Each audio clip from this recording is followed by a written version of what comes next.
The word of the Lord I felt for this year as the new year came around was upgrade for impact. And the understanding I got from that is upgrading in our faith, in how we believe, why we believe what we believe, but also upgrading ourselves with not just the knowledge of God, but even in some of our skills.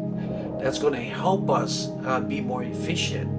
It's going to help us to take us to the places where we got to go.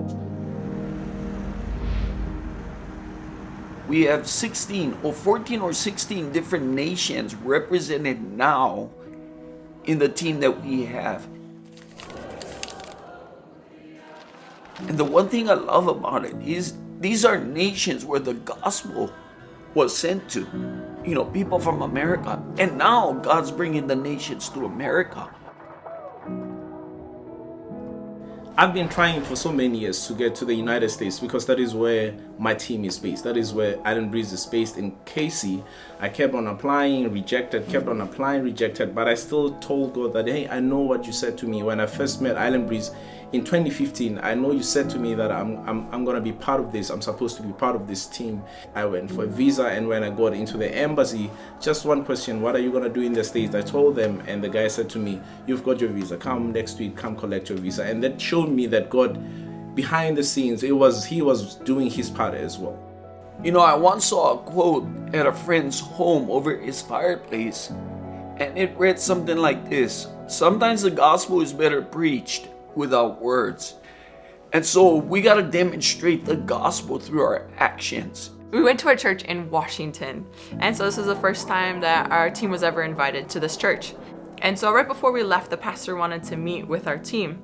He knew us as an arts and entertainment group, and he noticed how we did our show, our normal show, but then how we also were deeper than just an arts and entertainment group. We were also a team that came in with serving, and so that was something that he was really shocked about. And even the simplest things of loving through serving goes a long ways. We were in Wisconsin 16 years ago, and it was part of the Impact World Tour, in which they set up campaigns, evangelism campaigns with a variety of churches.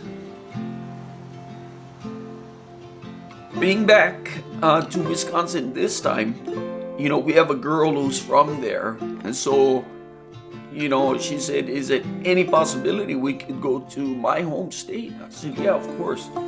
Hi, I'm Corey. I'm from Wisconsin. On the team, I am a dancer, I help with media, and I also am a costume designer. Ever since I was little, my parents would pray Moses' blessing over us, which you all probably know it as the blessing song. On Friday night, we were doing performances in Madison and had a lot of the community there from the city and from the surrounding towns. One of my sister was there that night, and she's been going through a vulnerable process. At the end of the night, Rudy called us up and gave us the cue that we were going to be doing the blessing, and I was like, okay, let's do this. I'm going to do this, and I won't forget it, and we're just let Jesus do his thing. And at the end, Rudy opened it up for prayer and said that if anyone wanted to come forward, we would pray for them. And my sister came up crying with my mom, and two of the team, I think Luana and Kirsten, got to pray for her. Over the 38 years I've been involved in doing this, music and culture, it does something. It opens up the hardest of hearts. You know, we're blessed that YWAM Wisconsin opened the doors to us, and they set up some things in the city. We went to Frat Lane, the fraternity lane, and they have a property there, and we just set up big speakers, and we just started singing, dancing, passing out hot dogs, and I mean, come on. Everybody, welcome to Madison! Yep. People are coming by, all the young, there are so many young people coming by. This time, the difference I feel, there was a receptivity of our presence, you know, just by what we did. And I feel like people wanted that type of joy. You know, all of us have different callings in life. You know, for our team, our ministry based here in Kansas City, Missouri, we're called to go, whether it's on American soil, within our nation, in our communities, or going overseas. I'm seeing God still intervening and saying, yes, what you guys do is relevant. The thing that keeps me going is how God just constantly shows up. I mean, we prayed for upgrade for impact.